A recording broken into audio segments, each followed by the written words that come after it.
पिछले एक वीडियो में हमने देख रखा है कि अगर हम एक करंट कैरिंग कंडक्टर को लें और उसे एक मैग्नेटिक फील्ड में डाल दें तो ये मैग्नेटिक फील्ड इस पे एक फोर्स लगाने वाली है, इसे पुश करने वाली है। अब इस वीडियो में हम इसी फोर्स की डायरेक्शन का पता लगाने वाले हैं। तो इसे हम कैसे कैलकुलेट करेंगे? तो इसके लिए हम यूज करने वाले हैं न्यूटन के थर्ड लॉ का। देखो, न्यूटन का थर्ड लॉ कहता है कि for every action there is equal and opposite reaction. तो देखो, यहां पे ये करंट कैरिंग कंडक्टर, ये इसकी खुद की मैग्नेटिक फील्ड होगी जिससे कि ये इन मैग्नेट्स को पुश करने वाला है। अब अगर ये हो गया एक्शन, तो फिर इन रिएक्शन ये मैग्नेट्स ये इस करंट कैरिंग कंडक्टर को पुश करने वाले हैं ऑपोजिट डायरेक्शन में। देखो, एक्शन एंड रिएक्शन फोर्सेस ये इक्वल होते हैं लेकिन डायरेक्शन में ये ऑपोजिट होते हैं। तो अगर करंट कैरिंग कंडक्टर ये मैग्नेट्स को एक डायरेक्शन में पुश कर रहा है तो ये मैग्नेट्स इसे ऑपोजिट डायरेक्शन में पुश करेंगे। तो आओ सबसे पहले पता लगाते हैं कि ये करंट कैरिंग कंडक्टर ये किस डायरेक्शन में पुश कर रहा है इन मैग्नेट्स को। तो देखो, यहां पे हमारी कंडक्टर ये करंट को कैरी कर रही है, तो यानी कि इसके अराउंड इसकी खुद की मैग्नेटिक फील्ड होने वाली है। अब देखो, हमें पता है कि एक स्ट्रेट करंट कैरिंग कंडक्टर इसकी मैग्नेटिक फील्ड ये एक सर्कल में होती है। तो आओ इसे ड्रॉ कर लेते हैं। मैं इसे हटा देता हूं और ये हो गई हमारी कंडक्टर की मैग्नेटिक फील्ड।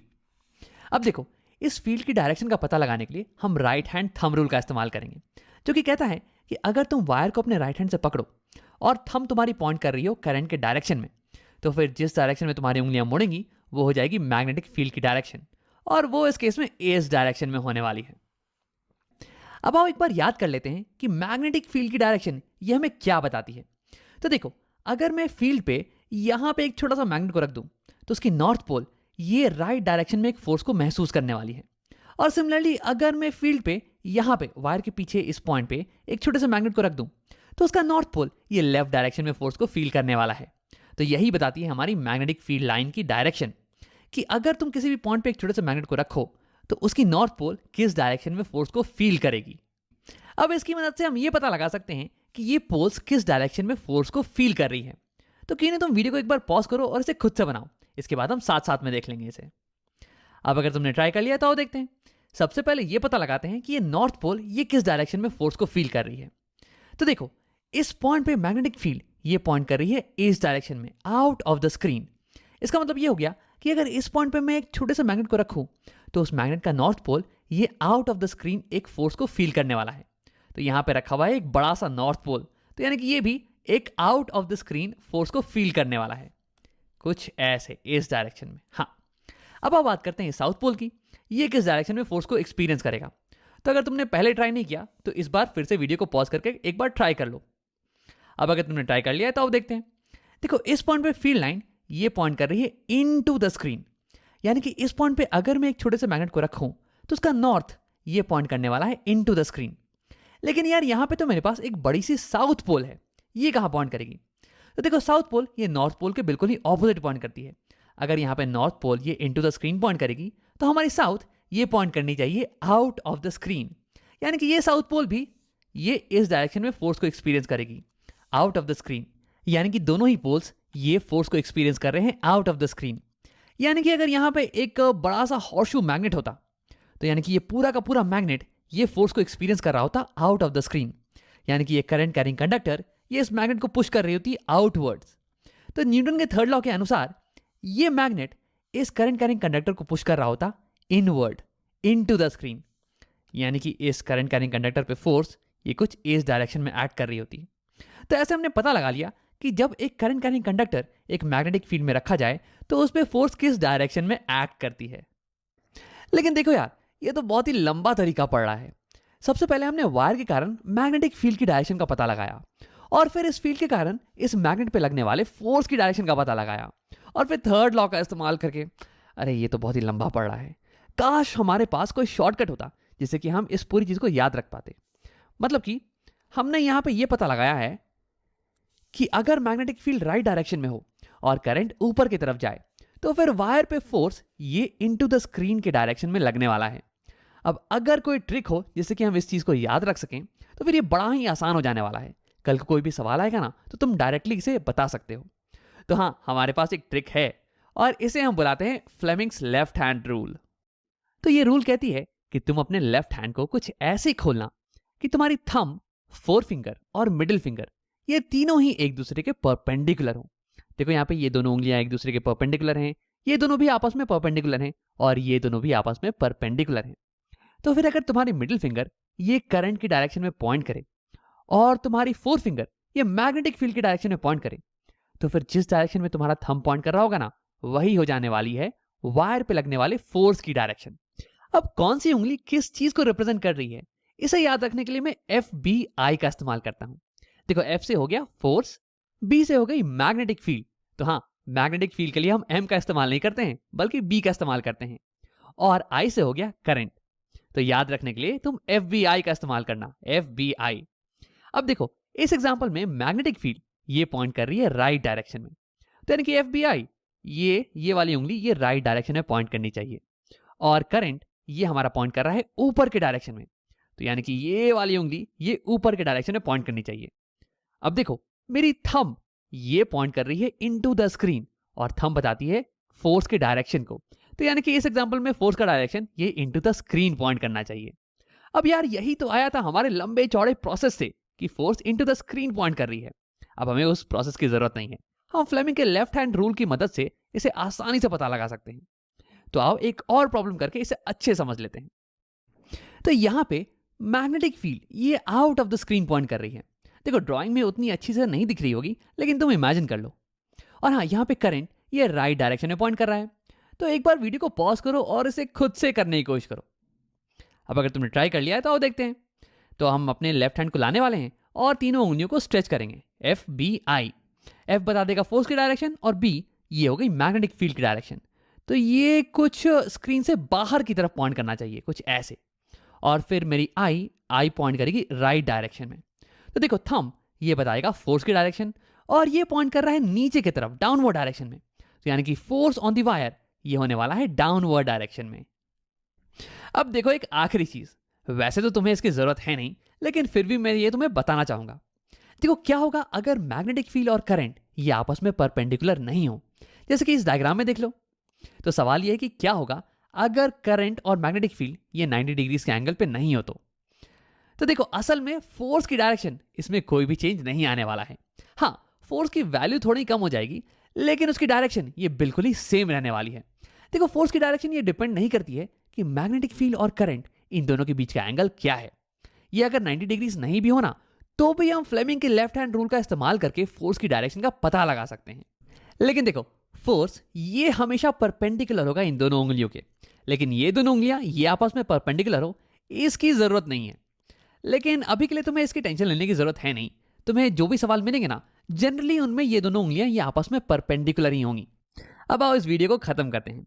हमने देखा कि अगर एक करंट कैरिंग वायर ये मैग्नेटिक फील्ड में प्लेस होना, तो फिर इस पर एक फोर्स लगने वाला है। और इसकी डायरेक्शन का पता लगाने के लिए या तो तुम थर्ड लॉ का इस्तेमाल करो, जो कि लंबा प्रोसेस है, या फिर तुम फ्लेमिंग के लेफ्ट हैंड रूल का इस्तेमाल करो, जो कि कहता है कि फोर फिंगर ये हमें बताएगी मैग्नेटिक फील्ड की डायरेक्शन और मिडिल फिंगर ये करंट की डायरेक्शन बताएगी। तो फिर थंब ये बताने वाली है फोर्स की डायरेक्शन। तो देखो, इसे याद रखने के लिए मैं इस्तेमाल करता हूं force F, magnetic field B और current I, F B I का। चलो कुछ प्रॉब्लम्स करके फ्लेमिंग्स के लेफ्ट हैंड रूल की थोड़ी प्रैक्टिस कर लेते हैं। तो मेरा पहला सवाल है, a proton moving towards east इंटर्स a uniform magnetic field directed downwards. एक प्रोटॉन है जो कि ईस्ट डायरेक्शन के टुवर्ड्स मूव कर रहा है और ये एंटर करता है एक यूनिफॉर्म मैग्नेटिक फील्ड के रीजन को, जहां पे कि मैग्नेटिक फील्ड ये नीचे की तरफ डायरेक्टेड है, downwards. Find the direction of the force acting on it. अब इस प्रोटॉन पे फोर्स किस डायरेक्शन में एक्ट कर रहा है ये हमें पता लगाना है। तो देखो, पहले तो सवाल में कुछ डायरेक्शंस की बात हो रही है, आओ इसे क्लियर कर लेते हैं। तो ये हो गया नॉर्थ, ये हो गई साउथ, ये हो जाएगी ईस्ट और ये वेस्ट, और ये हो गया ऊपर अप और ये डाउन। तो यानी कि अप डायरेक्शन ये स्क्रीन से आउटवर्ड आ रही है बाहर की तरफ, और डाउन ये स्क्रीन के इनटू जा रही है अंदर की तरफ। अब मुझे पता लगाना है कि फोर्स की डायरेक्शन क्या है। तो इसके लिए मैं इस्तेमाल करने वाला हूं फ्लेमिंग्स के लेफ्ट हैंड रूल का, जो कि कहता है कि अपने लेफ्ट हैंड की तीन उंगलियों को कुछ ऐसे खोलो कि ये तीनों एक दूसरे के परपेंडिकुलर हों, म्यूचुअली परपेंडिकुलर। फिर ये उंगलियां क्या बताएंगी हमें? तो मैं इसके लिए याद रखता हूं एफ बी आई का। देखो, जो हमारा थंब है, अंगूठा, ये एफ को रिप्रेजेंट करता है यानी कि फोर्स, और फोर फिंगर ये रिप्रेजेंट करता है बी को यानी कि मैग्नेटिक फील्ड। अब मुझे ये नहीं पता है कि मैग्नेटिक फील्ड के लिए बी का इस्तेमाल क्यों करते हैं हम, शायद वेरिएबल्स की कमी पड़ गई थी। हाँ, और मिडिल फिंगर ये रिप्रेजेंट करता है आई को, करंट। तो अगर मैं उंगलियों को करंट और मैग्नेटिक फील्ड के डायरेक्शन में अलाइन करूं ठीक से, तो मुझे अंगूठा ये फोर्स की डायरेक्शन को बता देने वाला है। तो क्यों नहीं तुम वीडियो को एक बार पॉज करो और इसे खुद से करने की कोशिश करो। अब आओ देखते हैं। यहाँ एक प्रोटॉन ईस्ट डायरेक्शन में मूव कर रहा है। प्रोटॉन होता है पॉजिटिवली चार्ज, तो यानी कि ये अगर ईस्ट में जाएगा तो करंट भी ईस्ट डायरेक्शन में होने वाली है। अब FBI यानी कि ये उंगली ईस्ट डायरेक्शन में पॉइंट करनी चाहिए। तो देखो ये एंटर कर रही है अब एक यूनिफॉर्म मैग्नेटिक फील्ड को, जो कि डाउनवर्ड डायरेक्शन में पॉइंट कर रही है। तो यानी कि ये हो गई मैग्नेटिक फील्ड की डायरेक्शन, ये नीचे की तरफ पॉइंट करनी चाहिए। तो मुझे इस उंगली को नीचे की तरफ पॉइंट करना पड़ेगा बिना इस उंगली को छेड़े हुए, कुछ ऐसे। तो अब एक बार कंफर्म कर लेते हैं। ये आई करंट ये ईस्ट डायरेक्शन में है, मैग्नेटिक फील्ड डाउन डायरेक्शन में है। तो मेरा अंगूठा ये मुझे फोर्स की डायरेक्शन बता देगा। तो यानी कि इस सवाल में फोर्स ये नॉर्थ डायरेक्शन में होने वाला है। अब एक और सवाल को बना के इसे और अच्छे समझ लेते हैं। तो मुझे दिया हुआ है an electron moving vertically upwards is deflected towards south by a uniform magnetic field. एक इलेक्ट्रॉन जो कि वर्टिकली ऊपर की तरफ मूव कर रहा है, ऊपर की तरफ, ये डिफ्लेक्ट हो रहा है साउथ डायरेक्शन में by a uniform magnetic field. Find the direction of the magnetic field. तो हमें मैग्नेटिक फील्ड की डायरेक्शन का पता लगाना है। तो इस केस में हमें करंट की डायरेक्शन बताई हुई है इलेक्ट्रॉन फ्लो की मदद से, और फोर्स की डायरेक्शन भी हमें दी हुई है। लिखा हुआ है कि electron is deflected towards south, यानी कि साउथ के डायरेक्शन में ही फोर्स लग रहा होगा। अब हमें पता लगाना है कि मैग्नेटिक फील्ड की डायरेक्शन क्या है। तो क्यों नहीं तुम वीडियो को एक बार पॉज करो और इसे खुद से बनाने की कोशिश करो। अब आप देखते हैं, यहां हम लेके आते हैं अपने लेफ्ट हैंड को। तो देखो यहां लिखा हुआ है कि इलेक्ट्रॉन ये जा रहा है ऊपर के डायरेक्शन में। ये थोड़ा इंपॉर्टेंट चीज हो गया। इलेक्ट्रॉन यहां पे नेगेटिवली चार्ज पार्टिकल है, तो अगर नेगेटिवली चार्ज पार्टिकल ये ऊपर की तरफ जाएगा तो करंट ये ऑपोजिट डायरेक्शन में होने वाली है, करंट नीचे के डायरेक्शन में होने वाली है। तो ये थोड़ा सा ट्रिकी हो जाता है यार। जनरली जब इलेक्ट्रॉन की बात होती है ना, तो वहां पे थोड़ी सी सावधानी रखना। तो यहां पे हमारा करंट ये नीचे के डायरेक्शन में होगा, तो FBI ये मिडिल फिंगर ये नीचे के डायरेक्शन में पॉइंट करनी चाहिए। अब देखो ये इलेक्ट्रॉन डिफ्लेक्ट हो रहा है साउथ डायरेक्शन में, तो यानी कि FBI F से हो गया फोर्स, और ये दिया जाता है थंब की मदद से। तो हमारी थंब पॉइंट करनी चाहिए ईस्ट डायरेक्शन में। तो ये हो गया force is to the south direction. अब आप उसी को कंफर्म कर लेते हैं। ये करंट नीचे के डायरेक्शन में और ये फोर्स साउथ डायरेक्शन में। तो FBI B से हो गया मैग्नेटिक फील्ड, यानी कि मेरी फोर फिंगर ये बता देगी मैग्नेटिक फील्ड की डायरेक्शन, और ये पॉइंट कर रही है ईस्ट डायरेक्शन में। तो यानी कि मैग्नेटिक फील्ड इस केस में ईस्ट डायरेक्शन में होने वाला है। देखो वैसे असल में मैग्नेटिक फील्ड को एग्जैक्टली ईस्ट में होने की जरूरत नहीं है। वैसे यहां पे ईस्ट एक करेक्ट आंसर है, लेकिन इसके अलावा भी कई करेक्ट आंसर हो सकते हैं। अब तुम सोच रहे हो कि राम ये कैसे पॉसिबल है। तो देखो पिछले वीडियो में हमने देख रखा है कि जब भी हम फ्लेमिंग के लेफ्ट हैंड रूल का इस्तेमाल करते हैं ना, तो अगर मैग्नेटिक फील्ड और करंट के बीच का एंगल 90 डिग्रीज नहीं हो के कोई और एंगल भी हो, तब भी फोर्स की डायरेक्शन सेम होने वाली है। ठीक उसी तरह इस एग्जांपल में भी अगर मैग्नेटिक फील्ड परफेक्टली ईस्ट में नहीं हो बट कुछ एंगल पे हो, मान लो कि ईस्ट से कुछ नीचे की तरफ हो, तो भी इलेक्ट्रॉन पे फोर्स ये सेम डायरेक्शन में लाएगा, साउथ डायरेक्शन में। तो मैग्नेटिक फील्ड इस डायरेक्शन में हो सकती है, ईस्ट और डाउन के बीच में किसी एंगल पे, या फिर इस डायरेक्शन में, या फिर इस डायरेक्शन में। तो असल में मैग्नेटिक फील्ड ईस्ट और डाउन के बीच में किसी भी एंगल पे हो सकती है। बट जनरली हम ऐसे सवालों में लिख सकते हैं कि मैग्नेटिक फील्ड ईस्ट डायरेक्शन में ही है। यह भी एक सही जवाब होने वाला है। तो इस वीडियो में हमने देखा कि जब भी हम किसी प्रॉब्लम को सॉल्व कर रहे हो जिसमें कि मैग्नेटिक फोर्स एक्ट कर रहा हो किसी करंट पे या फिर मूविंग चार्जेस पे, तो उस केस में हमें इस्तेमाल करना होगा फ्लेमिंग के लेफ्ट हैंड रूल का। और याद रखना FBI यानी कि फोर्स, मैग्नेटिक फील्ड और करंट। पिछले एक वीडियो में हमने देखा है कि अगर एक कंडक्टर के थ्रू हम करंट को पास करें तो फिर ये पास में रखे हुए एक मैग्नेट को डिफ्लेक्ट करने वाली है। यानी कि एक करंट कैरिंग कंडक्टर ये एक मैग्नेट को डिफ्लेक्ट कर सकती है, उसको पुश कर सकती है, उस पर एक फोर्स लगा सकती है। अब न्यूटन के थर्ड लॉ से तुम्हें पता होगा कि for every action there is equal and opposite reaction. तो यानी कि इस केस में हमारा मैग्नेट ये भी इक्वल फोर्स के साथ इस करंट कैरिंग कंडक्टर को पुश करना चाहिए, इस पर फोर्स लगाना चाहिए। यानी कि हमारी ये करंट कैरिंग कंडक्टर ये एक फोर्स को अभी अभी एक्सपीरियंस कर रही होगी। और ये एक अमेजिंग चीज है। इसकी मदद से तुम आगे जाके ये समझोगे कि कैसे फैंस रोटेट करते हैं, कैसे वॉशिंग मशीन ये गोल गोल घूमती है। तो इस वीडियो में इसी फोर्स की प्रॉपर्टीज को समझते हैं और इस फोर्स के बारे में और पता करते हैं। तो हमारा पहला सवाल यह है कि कैसे एक मैग्नेट एक करंट कैरिंग वायर को पुश कर पा रहा है। तो क्या तुम्हें याद है कि कैसे हमने ये समझा था कि एक करंट कैरिंग वायर ये एक मैग्नेट को पुश कर पाता है? तो हमने वहां पे कहा था कि जब भी एक वायर करंट को कैरी करता है तो इसके अराउंड मैग्नेटिक फील्ड जनरेट होती है। और यही फील्ड है जो कि मैग्नेट को पुश कर पाता है, इस पर फोर्स लगाता है। तो यानी कि सिमिलरली हम कह सकते हैं कि एक मैग्नेट, इसकी अपनी मैग्नेटिक फील्ड होती है और यही फील्ड है जो कि इस करंट कैरिंग वायर पे फोर्स लगा रही है, इसे पुश कर पा रही है। यानी कि अगर एक करंट कैरिंग वायर एक मैग्नेटिक फील्ड में रखा हो तो ये एक फोर्स को एक्सपीरियंस करने वाला है। यानी कि मैग्नेटिक फील्ड्स ये न कि केवल मैग्नेट्स को मूव कर सकती हैं, बल्कि ये करंट कैरिंग कंडक्टर्स को भी मूव कर सकती हैं। और ये तो जाहिर सी बात है ना, पिछले वीडियोस में हमने देख रखा है कि कैसे करंट कैरिंग वायर्स ये ऑलमोस्ट एक मैग्नेट की तरह बिहेव करती हैं। अब ये एक अमेजिंग चीज है यार, क्योंकि हम फील्ड की मदद से अब एक करंट कैरिंग कंडक्टर को भी मूव करवा सकते हैं। यानी कि हम इलेक्ट्रिसिटी का इस्तेमाल कर सकते हैं अब एक कंडक्टर को मूव करवाने के लिए। अब इस प्रिंसिपल का इस्तेमाल हम बहुत जगह करने वाले हैं, जैसे कि फैंस को रोटेट करवाने में, इलेक्ट्रिक कार्स को चलाने में, वॉशिंग मशीन्स को मूव करवाने में। अब इससे पहले कि हम ये समझें कि ये चीज़ें कैसे काम करती हैं, हमें ये समझना पड़ेगा कि इस फोर्स की प्रॉपर्टीज क्या क्या हैं। ये फोर्स किन चीज़ों पर डिपेंड करता है, इसकी डायरेक्शन क्या होने वाली है। तो अब इसके लिए लोगों ने काफ़ी एक्सपेरिमेंट्स किए और सबसे पहले उन्होंने चालू किया एक सिंपल एक्सपेरिमेंट से। उन्होंने एक करंट कैरिंग कंडक्टर को रखा एक यूनिफॉर्म मैग्नेटिक फील्ड के रीजन में। अब देखो, यूनिफॉर्म मैग्नेटिक फील्ड इसका मतलब हो गया कि एक स्पेस जहां पे कि मैग्नेटिक फील्ड इसकी स्ट्रेंथ हर एक जगह पे सेम हो, इसकी डायरेक्शन हर एक जगह पे सेम हो, न कि इस एग्जांपल की तरह। देखो यहाँ पे अलग अलग पॉइंट पे मैग्नेटिक फील्ड की डायरेक्शन ये अलग अलग है। जैसे कि यहाँ पे फील्ड ये इस डायरेक्शन में है, यहाँ पे इस डायरेक्शन में और यहाँ पे इस डायरेक्शन में। और फिर अलग अलग पॉइंट पे मैग्नेटिक फील्ड की स्ट्रेंथ ये भी अलग अलग है। मैग्नेट से दूर में फील्ड वीक होने वाली है और पास में स्ट्रॉन्ग। तो देखो, इस एग्जांपल में इसकी फोर्स की प्रॉपर्टीज को समझ पाना ये थोड़ा सा डिफिकल्ट होने वाला है। इसलिए चीज़ों को सिंपल करने के लिए हम एक ऐसा रीजन लेंगे जहां पे कि हर जगह पे फील्ड की स्ट्रेंथ ये सेम हो और उसकी डायरेक्शन भी सेम हो। तो इसके लिए मुझे चाहिए होगा मैग्नेट के दो बड़े बड़े पोल्स, ये नॉर्थ पोल और ये साउथ पोल। अब याद करो कि इन दोनों के बीच में फील्ड ये कैसे दिखती थी। तो मैग्नेट के बाहर फील्ड ये नॉर्थ से साउथ रन करती है, तो फील्ड कुछ ऐसी ही दिखने वाली है। अब देखो, ये एक अच्छा एग्जांपल है यूनिफॉर्म मैग्नेटिक फील्ड का। देखो, इस स्पेस में, इस रीजन में हमारी फील्ड ये एक ही डायरेक्शन में रन कर रही है और फील्ड की स्ट्रेंथ ये भी ऑलमोस्ट हर जगह पे सेम है। अब तुम सोच रहे होगे ये कैसे हुआ। तो देखो, फील्ड की स्ट्रेंथ को हम दिखाते हैं फील्ड लाइंस के बीच में डिस्टेंस को वेरी करके। अगर कहीं पे फील्ड की स्ट्रेंथ ज़्यादा हो तो वहाँ पे हम फील्ड लाइंस को पास पास में ड्रॉ करते हैं, और कहीं पे अगर फील्ड की स्ट्रेंथ कम हो तो वहाँ पे हम फील्ड लाइन के बीच में डिस्टेंस को बढ़ा देते हैं, उसमें ज़्यादा गैप क्रिएट कर देते हैं। तो यहाँ पे देखो, यहाँ पे फील्ड लाइंस के बीच में डिस्टेंस ये ऑलमोस्ट सेम है हर जगह। तो यानी कि हम कह सकते हैं कि हर जगह पे हमारी फील्ड की स्ट्रेंथ ये सेम ही रहने वाली है। अब देखो, इस यूनिफॉर्म फील्ड के रीजन में मैं एक करंट कैरिंग वायर को डाल के एक्सपेरिमेंट को परफॉर्म कर सकता हूँ। लेकिन तुम्हारे दिमाग में एक सवाल आ रहा होगा, राम तुमने यहाँ पे ये इंडिविजुअल नॉर्थ पोल और ये साउथ पोल ये कहाँ से लाए। तो देखो, इसके लिए तुम दो बड़े बड़े बार मैग्नेट्स का इस्तेमाल कर सकते हो।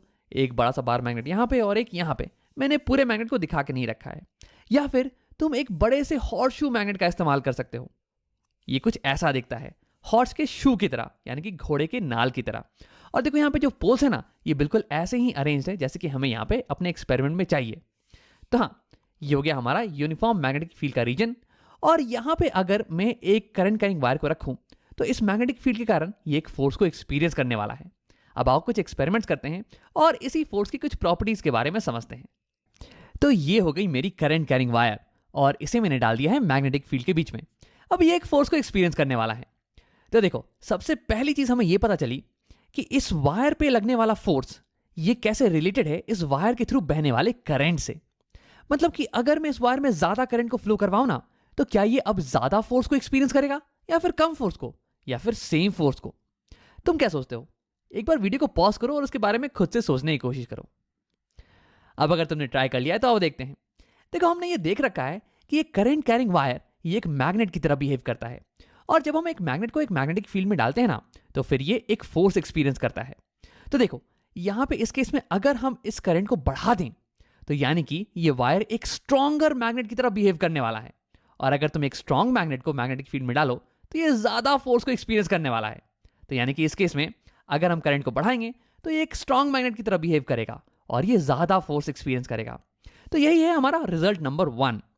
मोर करंट मतलब कि मोर फोर्स। अब इसका वाइस वर्सा भी ट्रू है। अगर मैं करंट को रिड्यूस कर दूं तो ये कम फोर्स को एक्सपीरियंस करने वाला है, या फिर अगर मैं करंट को स्टॉप कर दूं, जीरो कर दूं, तो फिर ये जीरो फोर्स एक्सपीरियंस करने वाला है।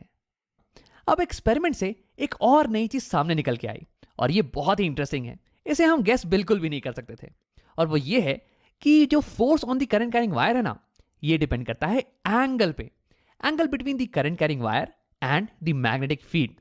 और जब ये एंगल 90 डिग्रीज होगा तब ये फोर्स मैक्सिमम होने वाला है। तो ये हो गया हमारा रिजल्ट नंबर 2।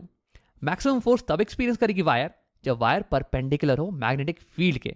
जैसे कि इस एग्जांपल में देख लो, हमारी करंट कैरिंग वायर ये 90 डिग्रीज पे फील्ड के। अब अगर इस एंगल को मैं रिड्यूस कर दूं, ये कुछ इस एंगल पे आ जाए, तो देखो अभी करंट ये तो बिल्कुल ही सेम है, करंट की अमाउंट बिल्कुल ही सेम है, लेकिन फिर भी फोर्स ऑन दिस वायर ये रिड्यूस हो चुका होगा यार, क्योंकि ये एंगल इन दोनों के बीच का, वायर और फील्ड के बीच का एंगल ये रिड्यूस हो चुका है। और अगर मैं एंगल को और कम करूं तो फिर फोर्स ये और ज्यादा कम हो जाने वाला है। अगर मैं एंगल को 0 कर दूं, यानी कि हमारी वायर ये पैरेलल हो जाए मैग्नेटिक फील्ड के, तो इस केस में फोर्स ये वैनिश हो जाने वाला है। अब देखो ये बहुत ही इंटरेस्टिंग चीज है, इसे हम बिल्कुल भी गेस नहीं कर सकते थे और ये बिल्कुल एक्सपेरिमेंट से ही आया है, तो इसे बिल्कुल ध्यान में रखना, ठीक है। तो देखो रिजल्ट ये है कि ये force on the current carrying wire ये डिपेंड करता है एंगल पे, angle between the wire and the field. और अगर ये एंगल 0 होगा तो फोर्स 0 होने वाला है, और अगर ये एंगल बढ़ता चला जाए तो फिर ये फोर्स भी बढ़ने वाला है, और ये फोर्स मैक्सिमम तब होगा जब ये एंगल 90 डिग्रीज हो जाए। अब आखिर में हम बात करेंगे इस वायर पे लगने वाले फोर्स की डायरेक्शन के बारे में, लेकिन यार इसे समझने में थोड़ा सा टाइम लगने वाला है, और हमारी ये वाली वीडियो ये पहले से ही थोड़ी लंबी हो चुकी है, तो इसके बारे में हम किसी दूसरे वीडियो में बात करते हैं। वैसे क्या तुम अभी ये गेस कर सकते हो कि फोर्स की डायरेक्शन ये किन किन चीज़ों पे डिपेंड करने वाली है? मतलब कि किन किन चीज़ों को मैं चेंज करूं तो ये फोर्स की डायरेक्शन ये भी चेंज हो जाएगी। एक बार वीडियो को पॉज करो और गैस करो। अब देखो ये फोर्स की डायरेक्शन ये डिपेंड करने वाली है 2 चीज़ों पे, करंट की डायरेक्शन पे और फील्ड की डायरेक्शन पे। मतलब कि जिस डायरेक्शन में करंट बह रहा है ना, उस पर डिपेंड करेगी हमारी फोर्स ऑन दिस वायर की डायरेक्शन। अब अगर मैं इस करंट की डायरेक्शन को रिवर्स कर दूं, ये करंट अभी ऊपर जा रही है, इसे मैं नीचे कर दूं, तो फिर हमारी फोर्स की डायरेक्शन ये भी रिवर्स हो जाने वाली है। और सिमिलरली अगर मैं फील्ड की डायरेक्शन इसे रिवर्स कर दूं, तो भी फोर्स ऑन दिस वायर इसकी डायरेक्शन रिवर्स हो जाने वाली है। लेकिन इसके बारे में हम डिटेल में बात करेंगे किसी और वीडियो में, तो इसे लेकर तुम घबराना मत। अब हम वीडियो को यहीं पे खत्म करते हैं। हमने इस वीडियो में देखा कि अगर मैं करंट कैरिंग वायर को एक मैग्नेटिक फील्ड में डालूं तो ये एक फोर्स को एक्सपीरियंस करने वाला है। अब इसी का इस्तेमाल हम कर सकते हैं इलेक्ट्रिसिटी को मोशन में कन्वर्ट करने के लिए। फिर हमने इस फोर्स की कुछ कुछ प्रॉपर्टीज देखी। हमने ये देखा कि अगर इस वायर में ज्यादा करंट हम भेजेंगे तो इस पर ज्यादा फोर्स लगने वाला है, और मैक्सिमम फोर्स तब लगेगा जब ये वायर ये मैग्नेटिक फील्ड के परपेंडिकुलर हो। पिछले एक वीडियो में हमने देख रखा है कि अगर मैं एक स्ट्रेट वायर लूं और उसमें करंट को भेजूं तो फिर उसके अराउंड मैग्नेटिक फील्ड जनरेट होने वाली है कॉन्सेंट्रिक सर्कल्स में। अब इस वीडियो में हम देखने वाले हैं कि मैग्नेटिक फील्ड लाइंस कैसी दिखेंगी अगर मैं एक सर्कुलर लूप ऑफ वायर लूं और उसमें करंट को भेजूं। तो अब यही देखते हैं एक एक्सपेरिमेंट की मदद से। अब इसके लिए मुझे चाहिए होगा आयरन फाइलिंग्स, आयरन के बुरादे, और उसे मैं छिड़कने वाला हूं इस सर्कुलर लूप के ऊपर। अब इसी को करने के लिए मेरे पास एक वीडियो है। देखो यहाँ पे तुम्हें दिख रहा होगा कॉपर वायर जो कि एक सर्कुलर लूप के फॉर्म में मुड़ा हुआ है, और ये पास कर रहा है एक ग्लास स्लैब के थ्रू जिसके अंदर हैं कुछ आयरन फाइलिंग्स। अब जब मैं करंट को पास करूंगा इस लूप के थ्रू, तो फिर इस लूप के अराउंड एक मैग्नेटिक फील्ड जनरेट होने वाली है, और ये जो आयरन फाइलिंग्स है ना, ये खुद को इस फील्ड के अकॉर्डिंगली अरेंज कर लेने वाले हैं, और हमें फिर पैटर्न दिख जाने वाला है। तो आओ इसी को करते हैं। तो मैं यहाँ पे कनेक्शन को पूरा कर देता हूँ। अब जैसे ही मैं स्विच को ऑन करूंगा इसके थ्रू करंट फ्लो करने लगेगी, और हमें एक पैटर्न दिखने वाला है आयरन फाइलिंग्स का। देखो ये कितना ब्यूटीफुल पैटर्न हमें दिख रहा है। अगर तुम ध्यान दो तो यहाँ वायर के पास में तुम्हें मैग्नेटिक फील्ड लाइंस ये एक सर्कल में अरेंज करती हुई दिखेंगी, और जैसे जैसे तुम दूर जाओगे वैसे वैसे ये सर्कल ये बड़ा होते जाएगा। हमें एक बिगर कर्व मिलेगी, एक बिग और एक फ्लैट कर्व इनफैक्ट। और जब तुम सेंटर में पहुंच जाओगे तो तुम्हें ये ऑलमोस्ट स्ट्रेट लाइन की तरह दिखने वाली है। तो अब इस वीडियो में देखते हैं कि हमें मैग्नेटिक फील्ड लाइंस ये ऐसी क्यों दिख रही हैं। वैसे अगर मैं तुम्हें अंदर की बात बताऊं ना, तो तुमने इस पैटर्न को देख रखा है पहले ही। तो ये हो गई कॉपर की एक सर्कुलर लूप। वैसे तुम्हें ये थोड़ा ओवल दिख रहा होगा क्योंकि मैंने इसे एक एंगल पे बना रखा है, वैसे ये है सर्कुलर ही। अब इसके थ्रू करंट फ्लो कर रही है कुछ ऐसे। यहाँ पे करंट बाहर से जाएगी और फिर यहाँ पे बोर्ड के अंदर, और फिर पीछे से ऐसे आएगी, और फिर यहाँ पे बोर्ड के बाहर, बाहर से ऐसे रिपीट। बिल्कुल ही ऐसे करंट यहाँ भी फ्लो कर रही है। करंट बाहर से कुछ ऐसे जा रही है, फिर बोर्ड के अंदर, और फिर पीछे से ऐसे आएगी, और फिर बोर्ड के बाहर। अब हमें यह पता लगाना है कि सर्कुलर लूप के अराउंड मैग्नेटिक फील्ड ये कैसी होने वाली है हर जगह पे। यहाँ पे करंट फ्लो कर रही है ना, तो उसके कारण मैग्नेटिक फील्ड होने वाली है। अब देखो पिछले एक वीडियो में हमने देख रखा है कि अगर एक स्ट्रेट वायर हो जिसके थ्रू की करंट फ्लो कर रहा हो, तो फिर उसके अराउंड मैग्नेटिक फील्ड की डायरेक्शन का पता लगाने के लिए हम राइट हैंड थंब रूल का इस्तेमाल करते हैं। और ये कुछ ऐसा होता है कि तुम राइट हैंड से इमेजिन करो कि तुम उस वायर को पकड़ रहे हो, और कुछ ऐसे कि तुम्हारा थंब करंट की डायरेक्शन में पॉइंट कर रहा है। फिर जिस डायरेक्शन में तुम्हारी 4 फिंगर्स मुड़ेंगी ना, वही हो जाने वाली है magnetic field around the straight current carrying conductor. अब देखो, यहां पे तो यार हमारे पास जो कॉइल है ये सर्कुलर इन शेप है, ये तो स्ट्रेट वायर है नहीं। तो फिर क्या यहां पे हम राइट हैंड थंब रूल का इस्तेमाल कर सकते हैं? अगर नहीं तो फिर हम कैसे पता लगाने वाले हैं कि मैग्नेटिक फील्ड की डायरेक्शन हर जगह पे क्या होगी? तो इसके लिए भी हम राइट हैंड थंब रूल का ही इस्तेमाल करने वाले हैं। देखो, मैं क्या करूंगा कि सर्कल के एक छोटे से सेक्शन पे, एक छोटे से हिस्से पे फोकस करने वाला हूं। तो देखो, अगर हम एक छोटा सा हिस्सा लें सर्कल का, तो ये एक ऑलमोस्ट स्ट्रेट लाइन ही दिखने वाला है। और फिर यहां पे हम राइट हैंड थंब रूल का इस्तेमाल करके ये पता लगा लेंगे कि इसके अराउंड मैग्नेटिक फील्ड कैसी दिखने वाली है। अब वैसे ही करते करते मैं हर एक सेक्शन के लिए राइट हैंड थंब रूल का इस्तेमाल करूंगा, और फिर मैं पूरे सर्कल की मैग्नेटिक फील्ड का पता लगा लूंगा। तो अब यही करते हैं, एक एग्जाम्पल लेते हैं। मान लो कि इस छोटे से सेक्शन की मैग्नेटिक फील्ड ये हमें पता लगानी है। तो देखो, मैं इस छोटे से सेक्शन को अपने राइट हैंड से पकड़ लेने वाला हूं, और कुछ ऐसे कि मेरी राइट हैंड की थंब ये करंट की डायरेक्शन में पॉइंट करे। तो यार, इस छोटे से सेक्शन के लिए करंट की डायरेक्शन ये कहां पे होने वाली है? तो देखो, यहां पे करंट ये राइट डायरेक्शन में जा रहा है, कुछ ऐसे। तो जब यहां पहुंचेगा तो करंट ये अंदर की तरफ जाने वाला है, कुछ ऐसे। तो यानी कि मेरी थंब ये भी स्क्रीन के अंदर की तरफ पॉइंट करनी चाहिए। मैं तुम्हें ऐसे दिखा देता हूं, ये कुछ ऐसे पॉइंट करने वाली है। देखो, यहां पे तुम्हें मेरी थंब तो नहीं दिख रही होगी, क्योंकि मेरी थंब ये छुपी हुई है, ये अंदर की तरफ पॉइंट कर रही है ना। तो देखो, अब मेरी ये जो चारों उंगलियां हैं, ये जिस डायरेक्शन में मुड़ी हुई है ना, यही होने वाली है मैग्नेटिक फील्ड की डायरेक्शन, इस छोटे सेक्शन की मैग्नेटिक फील्ड की डायरेक्शन। तो ये क्लॉकवाइज डायरेक्शन में है, यानी कि इस छोटे सेक्शन के लिए मैग्नेटिक फील्ड ये क्लॉकवाइज डायरेक्शन में रन कर रही है, कुछ ऐसे। अब सिमिलरली आओ एक और सेक्शन के लिए पता लगाते हैं। इस वाले सेक्शन को ले लेते हैं। देखो, यहां पे करंट ये अंदर से बाहर की तरफ आ रही है, बाहर की तरफ। यानी कि मैं इस सेक्शन को अपने राइट हैंड से कुछ ऐसे पकड़ूंगा कि मेरी थंब ये बाहर की तरफ पॉइंट करे। मैंने इसे बना के रखा हुआ है, कुछ ऐसे। ये देखो, अब मेरी जो 4 फिंगर्स की डायरेक्शन है ना, ये मुझे बता देगी magnetic field around this section की डायरेक्शन। तो यहां पे मेरी 4 फिंगर्स ये एंटी क्लॉकवाइज डायरेक्शन में मुड़ रही है। तो यानी कि इस केस में, इस सेक्शन के लिए मैग्नेटिक फील्ड ये एंटी क्लॉकवाइज डायरेक्शन में जाना चाहिए, कुछ ऐसे। यहां देखो, मैग्नेटिक फील्ड लाइंस ये एंटी क्लॉकवाइज डायरेक्शन में जा रही हैं। तो वैसे ही अगर मुझे पूरे सर्कुलर लूप के लिए मैग्नेटिक फील्ड की डायरेक्शन का पता लगाना है, तो मैं हर सेक्शन पे जाके ये सेम चीज को रिपीट करने वाला हूं, राइट हैंड थंब रूल को। लेकिन यार, इसमें तो बड़ा टाइम लगने वाला है। तो देखो, इसी को जल्दी से करने के लिए मेरे पास एक शॉर्टकट है। अगर तुम यहां पे ध्यान दो तो तुम्हें दिख रहा होगा कि लूप के अंदर मैग्नेटिक फील्ड ये ऊपर की तरफ पॉइंट कर रही है, ऊपर की तरफ, और लूप के बाहर मैग्नेटिक फील्ड ये नीचे की तरफ पॉइंट कर रही है। देखो, सिमिलरली यहां पे भी अगर तुम ध्यान दो तो लूप के अंदर मैग्नेटिक फील्ड ये ऊपर की तरफ पॉइंट कर रही है, और लूप के बाहर मैग्नेटिक फील्ड ये नीचे की तरफ पॉइंट कर रही है। तो यानी कि मैं इस सर्कल में किसी भी सेक्शन को लूं और वहां पे राइट हैंड थंब रूल को लगाऊं, तो मैग्नेटिक फील्ड इस लूप के अंदर हमेशा ऊपर की तरफ पॉइंट करेगी और बाहर ये नीचे की तरफ पॉइंट करेगी। अब अगर तुम्हें यकीन नहीं आ रहा है तो आओ 2 और सेक्शन पे मैं राइट हैंड थंब रूल को लगा के तुम्हें दिखा देता हूं। ये मैंने पहले से ही बना रखा है, कुछ ऐसे। तो मैंने राइट हैंड थंब रूल को लगा दिया है इस सेक्शन पे और इस सेक्शन पे। देखो, यहां पे हमारी थंब ये करंट के डायरेक्शन में पॉइंट कर रही है। सिमिलरली यहां पे भी हमारी थंब ये करंट के डायरेक्शन में पॉइंट कर रही है। फिर मेरी 4 फिंगर्स ये मुझे मैग्नेटिक फील्ड की डायरेक्शन को बता देगी, यहां पे और यहां पे। तो देखो, यहां पे अगर तुम ध्यान दो तो मैग्नेटिक फील्ड ये लूप के अंदर ये ऊपर की तरफ पॉइंट कर रही है, और फिर लूप के बाहर ये नीचे की तरफ पॉइंट कर रही है। सिमिलरली यहां पे लूप के अंदर मैग्नेटिक फील्ड ये ऊपर की तरफ पॉइंट कर रही है, और फिर बाहर में नीचे की तरफ। तो अब तुम्हें यकीन हो गया होगा कि इस पूरे सर्कुलर लूप में हर जगह मैग्नेटिक फील्ड ये लूप के अंदर ऊपर की तरफ पॉइंट करेगी, और लूप के बाहर ये नीचे की तरफ पॉइंट करने वाली है। और एक और इंपॉर्टेंट चीज, तुम्हें याद होगा कि मैग्नेटिक फील्ड लाइंस ये हमेशा एक क्लोज लूप फॉर्म करती हैं।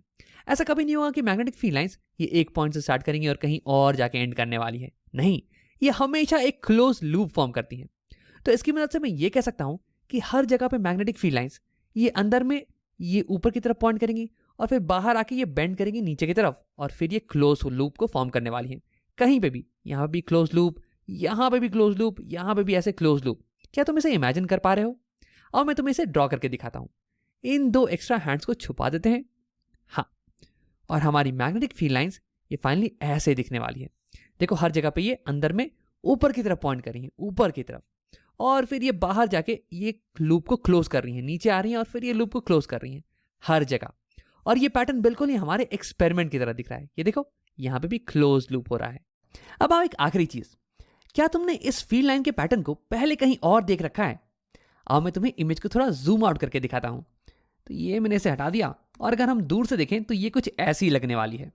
तो एक सर्कुलर करंट कैरिंग लूप, इसकी मैग्नेटिक फील्ड कुछ ऐसी दिखती है। तो सवाल ये कि क्या तुमने इस पैटर्न को कहीं और देख रखा है? तो हाँ, हमने इसी पैटर्न को देखा है, ऐसी कुछ सिमिलर पैटर्न को देखा है एक बार मैग्नेट के लिए। एक बार मैग्नेट की जो मैग्नेटिक फील्ड लाइंस है ये भी close loop, close circular loop बनाती हैं, और सिमिलरली यहाँ पे भी हमें एक क्लोज सर्कुलर लूप मिल रही है मैग्नेटिक फील्ड लाइंस की। हाँ, एक अंतर ये है कि यहाँ पे फील्ड लाइंस ये थोड़ी सी पिचकी हुई हैं, लेकिन यहाँ पे फील्ड लाइंस ये थोड़ी ज़्यादा गोल मटोल हैं। लेकिन देखो, अगर मैं इस बार मैग्नेट को छोटा कर दूँ या फिर एक छोटा सा बार मैग्नेट लूँ, तो इसकी फील्ड लाइंस ये भी बिल्कुल गोल मटोल हमारे इस फील्ड लाइन की तरह दिखने वाली हैं। तो यानी कि एक सर्कुलर करंट कैरिंग लूप, इसकी मैग्नेटिक फील्ड लाइंस ये रिजेंबल करती हैं एक छोटे से बार मैग्नेट की फील्ड लाइंस को। अब एक बार मैग्नेट में फील्ड लाइंस ये नॉर्थ से साउथ पोल की तरफ जाते हैं, मैग्नेट के बाहर नॉर्थ से साउथ। और अगर तुम कॉइल पे आओ तो कॉइल में फील्ड लाइंस ये ऊपर से नीचे की तरफ जा रहे हैं, कॉइल के बाहर में ऊपर से नीचे। तो अगर मैं इन दोनों को कंपेयर करूं तो मैं कह सकता हूं कि ये इस कॉइल के ऊपर वाला हिस्सा ये नॉर्थ पोल को रिजेंबल कर रहा है, और इस कॉइल का नीचे वाला हिस्सा ये साउथ पोल को रिजेंबल कर रहा है। वैसे यहाँ पे असल में तो पोल्स है नहीं, तुम इसे टच वगैरह नहीं कर सकते हो, लेकिन हाँ, अगर मैं इस कॉइल को इस मैग्नेट से कंपेयर करूँ ना, तो हम कह सकते हैं कि ये ऊपर में नॉर्थ है और नीचे में साउथ है। तो यानी कि अगर हम एक सर्कुलर कॉइल लें और उसमें करंट कुछ ऐसे जाए कि बाहर से राइट और अंदर से लेफ्ट, तो यानी कि इस केस में मैग्नेटिक फील्ड लाइंस ये कुछ ऐसे निकलने वाली है, और इनका पता तुम राइट हैंड थंब रूल के इस्तेमाल से कर सकते हो। और फिर इस केस में ऊपर वाला हिस्सा ये नॉर्थ पोल को रिजेंबल करेगा और नीचे वाला हिस्सा साउथ पोल को।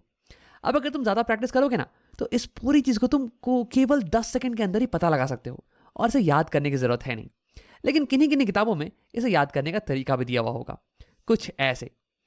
अगर तुम एक कॉइल को ऊपर से देखो और उसमें करंट कुछ ऐसे एंटी क्लॉकवाइज डायरेक्शन में जाए, तो इसे मान लेना कि ये वाली साइड नॉर्थ पोल को रिजेंबल कर रही है। और अगर तुम्हारी कॉइल में करंट ऊपर से देखने पे कुछ क्लॉकवाइज डायरेक्शन में जाए, तो ये वाली साइड साउथ पोल को रिजेंबल करने वाली है। लेकिन यार, ये तो बड़ी आसान चीज़ है ना, इसे तो हम आसानी से समझ के निकाल सकते हैं। तो फिर याद करने की क्या ज़रूरत है? याद करने के लिए वैसे भी हमारे पास बहुत सारी चीज़ें हैं, हिस्ट्री, सिविक्स, ज्योग्राफी और मैथ्स के डेरिवेशन वगैरह वगैरह, है ना? तो सिंपल चीज़ों को क्यों याद किया जाए? तो इस वीडियो में हमने ये देखा कि एक करंट कैरिंग सर्कुलर लूप, इसके अराउंड मैग्नेटिक फील्ड कैसी होती है। इसे हमने पता लगाया राइट हैंड थंब रूल के इस्तेमाल से। और हमने ये भी देखा कि कैसे इसकी मैग्नेटिक फील्ड एक छोटे से बार मैग्नेट के सिमिलर होती है। पिछले एक वीडियो में हमने देख रखा है कि अगर हम एक सर्कुलर कॉइल लें और उसमें करंट को कुछ ऐसे पास करवाएं, तो इसके अराउंड एक मैग्नेटिक फील्ड जनरेट होने वाली है, जो कि कुछ ऐसी दिखेगी। और यही मैग्नेटिक फील्ड लाइंस ये सिमिलर दिखती हैं एक बार मैग्नेट के अराउंड की फील्ड लाइंस के, कुछ ऐसे। लेकिन देखो, इन दोनों में कुछ ना कुछ डिफरेंसेस भी हैं। जैसे कि एक बार मैग्नेट के अगर अंदर के रीजन को देखो, तो एक बड़ा सा पोर्शन है जिसमें कि फील्ड लाइंस ये ऑलमोस्ट स्ट्रेट हैं, ऑलमोस्ट पैरेलल हैं एक दूसरे के। लेकिन अगर यहाँ पे आओ हमारे आर्टिफिशियल मैग्नेट पे, तो यहाँ पे एक छोटा सा ही रीजन है जिसमें कि फील्ड लाइंस ये ऑलमोस्ट स्ट्रेट है और ऑलमोस्ट पैरेलल हैं। देखो यहाँ से बस इतनी दूरी के बीच में ही। तो यानी कि इसलिए हमारा ये जो सर्कुलर कॉइल है ना, इसकी फील्ड लाइंस ये रिजेंबल करती हैं एक छोटे से बार मैग्नेट को। तो सवाल हमारा ये है कि हम कैसे एक आर्टिफिशियल मैग्नेट को बनाएं जिसकी मैग्नेटिक फील्ड लाइंस ये बिल्कुल ही सिमिलर दिखे एक बड़े से बार मैग्नेट की फील्ड लाइंस के। यानी कि इसके अंदर की भी फील्ड लाइंस ये ऑलमोस्ट स्ट्रेट हों, एक बड़े से रीजन में ऑलमोस्ट स्ट्रेट हों और ऑलमोस्ट पैरेलल हों, जैसे कि यहाँ पे हो रही हैं। तो इसके लिए मैं इस कॉइल के नीचे एक और कॉइल को प्लेस कर देने वाला हूँ, और आप देखते हैं कि इन दोनों के बीच में मैग्नेटिक फील्ड लाइन ये स्ट्रेट होती है या नहीं। तो ये मैंने लगा दिया एक और कॉइल को, और देखो ये बिल्कुल ही सेम कॉइल है, इसमें भी करंट बिल्कुल ही सेम डायरेक्शन में फ्लो कर रहा है। तो यानी कि इसके अराउंड में मैग्नेटिक फील्ड लाइंस होगी और ये बिल्कुल ही सेम दिखने वाली है इसकी मैग्नेटिक फील्ड लाइंस की तरह। तो अब इसे भी ड्रॉ कर देते हैं। तो इससे मैंने ड्रॉ कर रखा है एक दूसरे कलर से ताकि तुम देख सको। अब देखो तुम्हें डायग्राम में दिख रहा होगा कि यार ये दोनों मैग्नेटिक फील्ड लाइंस ये तो इंटरसेक्ट कर रही हैं। लेकिन देखो फील्ड लाइंस के वीडियो में हमने पढ़ रखा है कि फील्ड लाइंस ये कभी इंटरसेक्ट नहीं कर सकती हैं। देखो अगर इंटरसेक्शन होगा ना, तो अगर किसी एक इंटरसेक्शन पॉइंट पे अगर मैं एक कॉम्पस को रखूं, तो ये कॉम्पस किस डायरेक्शन में अलाइन करेगा, इस फील्ड लाइन के अलोंग या फिर इस फील्ड लाइन के अलोंग? ये तो मुश्किल की बात है ना। तो हाँ, फील्ड लाइंस कभी भी इंटरसेक्ट नहीं करती हैं। होगा क्या कि ये दोनों फील्ड लाइंस ये मिल जाने वाली हैं, मर्ज कर जाने वाली हैं और फाइनली हमें एक अलग फील्ड लाइन ही दिखने वाली है। देखो कुछ ऐसे। तो ये मैग्नेटिक फील्ड लाइंस ये कुछ ऐसी ही दिख रही हैं। देखो तुम्हें दिख रहा होगा कि यहाँ पे फील्ड लाइंस ये थोड़ी सी स्ट्रेट हैं, यहाँ पे भी फील्ड लाइंस ये थोड़ी सी स्ट्रेट हैं, लेकिन यहाँ बीच में यहाँ पे थोड़ी सी फील्ड लाइंस कर्व्ड हो जा रही हैं। तो यार इसे स्ट्रेट कैसे किया जाए? अब तुम यहाँ पे गेस कर सकते हो कि राम एक और कॉइल को यहाँ बीच में लगा देते हैं तो शायद फील्ड लाइंस ये बीच में भी स्ट्रेट हो जाए। तो अब यही करते हैं, बीच में अगर मैं एक सेम फील्ड लाइन एक सेम कॉइल को लगाऊं जिसमें करंट बिल्कुल ही सेम डायरेक्शन में जा रहा हो, तो देखो इसके कारण भी फील्ड लाइंस जनरेट होने वाली है, बिल्कुल इन दोनों की तरह ही, कुछ ऐसे। अब तुम्हें यहाँ पे दिख रहा होगा कि बहुत ही घिचपिच हो गया है, यहाँ पे भी बहुत सारे इंटरसेक्शन हो रहे हैं, लेकिन तुम्हें पता है कि फील्ड लाइंस इंटरसेक्ट नहीं कर सकती हैं। तो क्या होगा कि इन तीनों कॉइल की फील्ड लाइंस ये कुछ ऐसे मिल जाएंगी ना कि कोई भी इंटरसेक्शन नहीं हो, ये तीनों मर्ज कर जाने वाली हैं और फाइनली हमें फील्ड लाइन कुछ ऐसी दिखने वाली है। तो देखो यहाँ पे हमारी जो फील्ड लाइंस है ये बीच में ये ऑलमोस्ट स्ट्रेट होती जा रही हैं। हाँ वैसे थोड़ा सा कर्व यहाँ पे हमें दिख रहा है, यहाँ भी थोड़ा थोड़ा कर्व है और तुम गेस कर सकते हो कि इन कर्व्स को हटाने के लिए हमें क्या करना चाहिए। इन सारी कॉइल्स के बीच में और बहुत सारी कॉइल्स को लगा देते हैं। तो अगर मैं ऐसा करूं तो कुछ ऐसा दिखने वाला है। ये हो गई बहुत सारी कॉइल्स जो कि मैंने बीच में लगा दी हैं और ये सारी कॉइल्स सिमिलर हैं, तो इनकी भी मैग्नेटिक फील्ड सेम होने वाली है। और तुम गेस कर सकते हो कि ये सारी मैग्नेटिक फील्ड मर्ज करके कैसी दिखने वाली है। ये बीच में इनके बीच में ये फील्ड लाइन ऑलमोस्ट स्ट्रेट हो जाएगी और फिर ये जो कर्व्स वगैरह है ना, ये कर्व्स ये सब भी गायब हो जाने वाले हैं। तो फाइनली हमें फील्ड लाइन ये कुछ ऐसी दिखने वाली है। तो देखो यहां पे हमारी मैग्नेटिक फील्ड लाइंस ये बिल्कुल ही सेम दिख रही हैं हमारे बार मैग्नेट की फील्ड लाइंस की तरह। तो यानी कि अगर मैं बहुत सारी सर्कुलर कॉइल्स को लूं और उनके थ्रू करंट को फ्लो करवाऊं और उन्हें एक के ऊपर एक ऐसे स्टैक कर दूं, तो फिर हमें जो फील्ड लाइंस मिलेंगी ना वो बिल्कुल ही सेम होने वाली हैं एक मैग्नेट के फील्ड लाइंस की तरह। अब देखो यहां हमें बहुत सारी कॉइल्स को लेना पड़ा जिनके थ्रू करंट फ्लो कर रही हैं और उन्हें एक के ऊपर एक रखना पड़ा। तो यार इसे कंस्ट्रक्ट करना ये थोड़ा मुश्किल का काम हो जाता है। तो इसे इजीली बनाने के लिए हम क्या करते हैं ना कि एक सिंगल वायर को लेते हैं और उसे गोल गोल गोल गोल गोल घुमाते हैं एक स्प्रिंग की तरह और उसके थ्रू करंट को फ्लो करवाते हैं। तो फिर जो मैग्नेटिक फील्ड लाइंस मिलती है ना वो बिल्कुल ही सेम होती है इसकी तरह। देखो मैं ऐसी कुछ बात कर रहा हूं। हमने यहाँ पे एक सिंगल करंट कैरिंग वायर को लिया है और उसे गोल गोल घुमा दिया है एक स्प्रिंग की तरह। तो फिर जो मैग्नेटिक फील्ड लाइंस है ये बिल्कुल पिछले वाले केस की तरह ही हैं और ये भी रिजेंबल कर रही हैं एक बार मैग्नेट को। तो देखो यहाँ पे हमने एक आर्टिफिशियल मैग्नेट को बनाया करंट की मदद से, इलेक्ट्रिक करंट की मदद से। तो इसलिए ऐसे डिवाइसेस को हम बुलाते हैं इलेक्ट्रोमैग्नेट। इलेक्ट्रिसिटी का इस्तेमाल करके हम मैग्नेट को बना रहे हैं और इस पर्टिकुलर शेप को जो कि एक पाइप की तरह दिख रहा है ना, इसे हम बुलाते हैं सोलेनॉइड। देखो सोलेनॉइड एक जर्मन वर्ड है, इसका मतलब होता है सोलेन का मतलब हो गया पाइप की तरह दिखने वाला और ऑइड इसका मतलब हो गया शेप।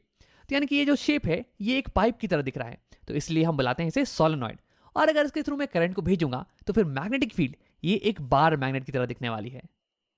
अब देखो जैसे कि एक बार मैग्नेट में नॉर्थ पोल होता है और साउथ पोल होता है, वैसे हम यहां भी मान सकते हैं कि हमारा सोलेनॉइड इसका ऊपर वाला हिस्सा ये नॉर्थ पोल की तरह एक्ट कर रहा है और नीचे वाला हिस्सा ये साउथ पोल की तरह एक्ट कर रहा है, कुछ ऐसे। देखो यहां बार मैग्नेट में फील्ड लाइंस ये नॉर्थ से साउथ की तरफ रन कर रही हैं बाहर में, और यहां पे हमारे सोलेनॉइड में फील्ड लाइंस ये ऊपर से नीचे की तरफ रन कर रही हैं। इसलिए मैं ऊपर को नॉर्थ की तरह मान रहा हूं और नीचे वाले साइड को साउथ की तरह मान रहा हूं। अब देखो इसे याद करने का तरीका हमने एक पिछले वीडियो में देख रखा है, तो अगर तुम्हें वो याद नहीं आ रहा हो तो तुम पिछला वीडियो एक बार देख के आ जाओ। हाँ अभी हम बात करते हैं सोलेनॉइड के बेनिफिट्स के बारे में, इलेक्ट्रोमैग्नेट के बेनिफिट्स के बारे में। तो देखो यहाँ पे जो ये मैग्नेट है ना बार मैग्नेट, इसे हम परमानेंट मैग्नेट बुलाते हैं। मतलब कि इसकी मैग्नेटिक फील्ड ये परमानेंटली सेट होती है, यानी कि इसे हम चेंज नहीं कर सकते हैं। लेकिन यहाँ पे इलेक्ट्रोमैग्नेट इसकी मैग्नेटिक फील्ड जनरेट होती है करंट के कारण। तो यानी कि अगर हम करंट को चेंज करेंगे तो इसकी मैग्नेटिक फील्ड ये भी चेंज करेगी। अगर मैं यहाँ पे करंट की स्ट्रेंथ को बढ़ा दूं तो मैग्नेटिक फील्ड की स्ट्रेंथ ये बढ़ जाने वाली है, और अगर मैं करंट को डिक्रीज कर दूं तो इसकी फील्ड स्ट्रेंथ ये भी डिक्रीज हो जाने वाली है। अगर मैं करंट को बंद कर दूं, स्टॉप कर दूं, तो फिर ये मैग्नेटिक फील्ड ये भी गायब हो जाने वाली है। और अगर मैं करंट के डायरेक्शन को रिवर्स कर दूं, अभी करंट जा रही है ऐसे, और अगर मैं करंट को ऐसे भेज दूं तो फिर यहाँ पे फील्ड लाइंस की डायरेक्शन ये भी चेंज हो जाने वाली है, उल्टी हो जाने वाली है। ये हो जाएगा साउथ पोल और ये हो जाएगा नॉर्थ पोल। तो ये तो हो गए बेनिफिट्स इलेक्ट्रोमैग्नेट के कि इसकी मैग्नेटिक फील्ड को हम कंट्रोल कर सकते हैं, इसे हम चेंज कर सकते हैं। लेकिन देखो इसकी कुछ डिसएडवांटेजेस भी हैं। जैसे कि अगर मान लो कि तुम्हें कुछ काम करना है जहाँ पे तुम्हें मैग्नेट की ज़रूरत है बहुत लंबे समय तक के लिए, तो अगर तुम इलेक्ट्रोमैग्नेट का इस्तेमाल करोगे तो तुम्हें बहुत लंबे समय तक के लिए इलेक्ट्रिक करंट का इस्तेमाल करना पड़ेगा इसे ऑन रखने के लिए। तो यानी कि तुम्हारा इलेक्ट्रिक का बिल ये बहुत ही ज़्यादा आने वाला है। अगर वहाँ पे हम परमानेंट मैग्नेट को इस्तेमाल करें तो ज़्यादा अच्छी चीज़ होने वाली है, क्योंकि ये देखो इसकी फील्ड लाइंस ये तो परमानेंटली फिक्स है ना, तो इसमें तो कोई भी खर्चा नहीं बैठने वाला है। अब आओ इनके यूजेस के बारे में बात कर लेते हैं। देखो इलेक्ट्रोमैग्नेट का इस्तेमाल हम वहाँ करते हैं जहाँ पे कि हमें मैग्नेटिक फील्ड को बदलते रहने की ज़रूरत पड़ने वाली है, जैसे कि एमआरआई मशीन्स या फिर मैग्नेटिक ट्रेन्स। लेकिन अगर कहीं भी तुम्हें एक फिक्स्ड मैग्नेटिक फील्ड चाहिए बहुत ही लंबे समय तक के लिए, तो वहाँ पे हम परमानेंट मैग्नेट का इस्तेमाल करते हैं। अब देखो एक आखिरी चीज़, मैं इस इलेक्ट्रोमैग्नेट की फील्ड स्ट्रेंथ इसे बढ़ा सकता हूँ बिना इस करंट को चेंज किए हुए। इसके लिए मुझे इस्तेमाल करना पड़ेगा एक सॉफ्ट आयरन की रॉड की। मैं इस रॉड को डाल दूंगा इस सोलेनॉइड के बीच में और इसकी मदद से इसकी फील्ड स्ट्रेंथ बढ़ जाने वाली है। देखो कैसे, देखो आयरन जो है ना ये एक मैग्नेटिक मटेरियल है, यानी कि इसे जब तुम मैग्नेटिक फील्ड में डालोगे तो ये मैग्नेटाइज हो जाने वाला है, यानी कि ये एक मैग्नेट की तरह एक्ट करने वाला है। तो जब मैंने इस सॉफ्ट आयरन के रॉड को इस सोलेनॉइड के बीच में डाला, यानी कि इस सोलेनॉइड के मैग्नेटिक फील्ड के अंदर डाला, तो फिर ये मैग्नेटाइज हो गई और ये मैग्नेट की तरह बिहेव करने लग गई, यानी कि इसकी अब खुद की मैग्नेटिक फील्ड हो गई जो कि इस सोलेनॉइड के मैग्नेटिक फील्ड में ऐड हो जाने वाली है और इसे और स्ट्रांग बना देने वाली है। अब तुम सोच रहे होगे कि राम ये सॉफ्ट आयरन इसका क्या मतलब है? देखो तो यहाँ पे जो सॉफ्ट है ना, इसका मतलब ये नहीं कि तकिए की तरह सॉफ्ट, बल्कि सॉफ्ट आयरन ये एक अलग टाइप की आयरन होती है जो कि बहुत ही जल्दी मैग्नेटाइज हो जाए और बहुत ही जल्दी डीमैग्नेटाइज भी हो जाए। यानी कि देखो अगर मैं इस सोलेनॉइड में के अंदर सॉफ्ट आयरन को डालूं और फिर सोलेनॉइड के थ्रू हम करंट को ऑन करें, तो फिर मैग्नेटिक फील्ड जनरेट होगी और ये सॉफ्ट आयरन का रॉड ये तुरंत ही मैग्नेटाइज हो जाएगा और हमारे फील्ड को स्ट्रांग बना देगा। और जैसे ही मैं करंट को बंद करूंगा वैसे ही फील्ड बंद हो जाएगी और ये सॉफ्ट आयरन का रॉड ये तुरंत ही डीमैग्नेटाइज हो जाएगा। तो इसी की तो हमें जरूरत है सोलेनॉइड में कि हम मैग्नेट को करंट की मदद से कंट्रोल कर पाएं। लेकिन देखो अगर मैं यहीं पे सॉफ्ट आयरन के बजाय हार्ड आयरन की रॉड का इस्तेमाल करूं, तो देखो वैसे हार्ड आयरन ये एक अलग टाइप की आयरन होती है जिसे कि मैग्नेटाइज करने में बहुत ही दिक्कत आती है और एक बार वो मैग्नेटाइज हो जाए तो उसे डीमैग्नेटाइज करने में और भी दिक्कत आती है। तो हाँ, अगर मैं यहाँ पे सॉफ्ट आयरन के बजाय हार्ड आयरन का इस्तेमाल करूं, तो जैसे ही मैं करंट को ऑन करूंगा ना, तो वैसे ही ये रॉड ये मैग्नेटाइज नहीं होने वाली है। और एक बार अगर ये मैग्नेटाइज हो गई तो जैसे ही मैं करंट को ऑफ करूंगा तो ये रॉड ये तुरंत डीमैग्नेटाइज नहीं होने वाली है। तो यार ये तो हमें इलेक्ट्रोमैग्नेट को इलेक्ट्रिक करंट की मदद से कंट्रोल करने में मदद नहीं करेगी। तो इसलिए यहाँ पे हम सॉफ्ट आयरन का इस्तेमाल करते हैं और हार्ड आयरन इसका हम इस्तेमाल करते हैं परमानेंट मैग्नेट्स बनाने में, क्योंकि एक बार ये मैग्नेट बन गई ना तो फिर इसके मैग्नेटिक फील्ड लाइंस ये ऑलमोस्ट परमानेंट हो जाती हैं। अब आओ वीडियो को यहीं पे खत्म करते हैं। इस वीडियो में हमने देखा कि अगर मैं एक वायर को लूं और उसे मल्टीपल टाइम्स कॉइल कर दूं एक स्प्रिंग की तरह एक पाइप के शेप में, तो इस शेप को हम बुलाने वाले हैं सोलेनॉइड। और इसके थ्रू अगर हम करंट को पास करेंगे ना तो फिर मैग्नेटिक फील्ड जनरेट होगी जो कि बिल्कुल ही सेम होगी एक बार मैग्नेट की फील्ड की तरह। अब देखो ऐसे डिवाइसेस को हम बुलाते हैं इलेक्ट्रोमैग्नेट। और अगर इनके साथ हम सॉफ्ट आयरन का इस्तेमाल करें ना, तो फिर सॉफ्ट आयरन इनकी मैग्नेटिक फील्ड को और भी ज़्यादा स्ट्रांग बना देता है।